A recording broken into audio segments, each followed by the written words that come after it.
ଚାଲୁନ ଆଜି ବନାମା ଗୋଟେ ସହଜ ଉପାୟରେ ପିଠାଟେ ଯେନ୍ଟା କି ବେଲବାର୍ के भी नहीं पड़े कि जतनी घाटबार के भी नहीं पड़े से लगी तो यहाँ मुई नहीं जाइछे 2 गिलास अरुआ चाउल 1 गिलास मूंग दाल आउ आधा गिलास बिरी डाली जेनटा कि आमे कहसु उड़क दाल बोली करी से सबू के भल करी राति मुईटा नहीं के धोई धुआ देइथिली आउ बुतरे देइथिली सबू के आउ तार पे सखाले देखुन फिर 2-3 बुल धोई देली सफा करी करी आउ तार पे ग्राइंडर जारटे नहीं गले आउ एटा के भल गुटे बेटरटे रेडी कर देथिली पूरा फाइन स्मूथ बेटरटे मुई रेडी कर देली आउ ई पिठा आपण माने थरे निश्चय ट्राए करूँ बहुत भल लागसी आउ बहुत सहज रे ही जैसी बहुत कम टाइम रे रेडी ही जैसी देखुन एटा तानमे एटा देखुन एटा रेडी ही गला मोर बेटरटा तो पूरा केते स्मूथ और फाइन ही छे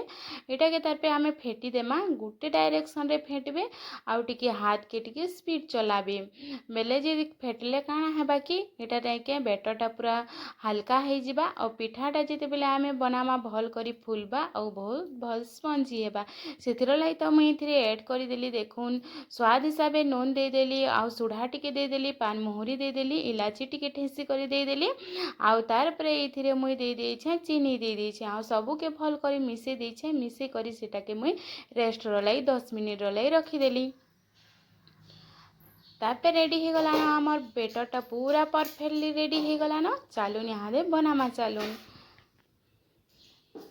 देखुन बेटरटा पूरा परफेक्टली रेडी हो जाइए और बेटर के एतकी रखबे बेसी बहलिया नहीं कि बेसी मोटा भी नहीं करबे कि बेसी पानिया भी नहीं करबे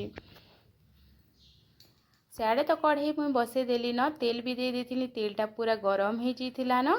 आउ तार पे गुटे गुटे डुआ नेली आउ पिठा के मुई छानी बसली आउ आपण माने भी मैं आशा करछे ये पिठा आपण माने बनैथिबे बोली करी कहला जे सबु गुरुबार मांगु नहीं के जे नामक सिरर गुरुबार पड़सी सेतिरे ये पिठाटा सियोर गुटे गुरुबार रे आमे माने बनासु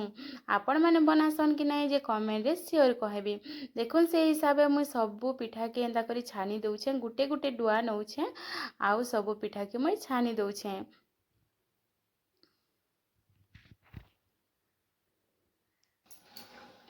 आउ मोर वीडियो आपण मानकु केंदा लागसी भल लागसी कि नहीं लागे रेसिपी वीडियो मैंने कमेंट रे शेयर कहबे जदि भल लागुछे बेले लाइक कमेंट एंड सब्सक्राइब कर देबे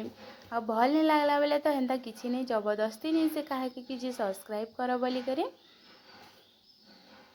आ देखुन पिठाटा तो केते बढ़िया पूरा रेडी हो जाउछे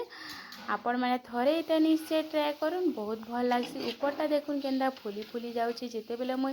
पूरा डुआ थिन बेटरटा दउछे नहीं के तेले पकाउछे सेते बेल के केंदा पूरा तमे फुली जाउछे जे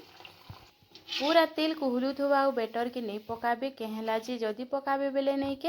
या पिठा टिके गुटे गुटे साइड पूरा कला हो जाएसी एटा जेन देखुछन नहीं के ई साइडटा जेते बेले तेल बेसी गरम हो जाइतिला मैं पकईथिली तो पिठार अवस्था हेंता हेतिला बाकी पिठा माने देखुन केते बढ़िया होइछे भीतरटा केते मस्त होइछे पूरा भीतर नहीं के बहुत पूरा स्पंजी ऊपर बहुत क्रिस्पी होइछे बहुत बढ़िया होइतिसे आपण माने थरे निश्चय ट्राई करोन एटा के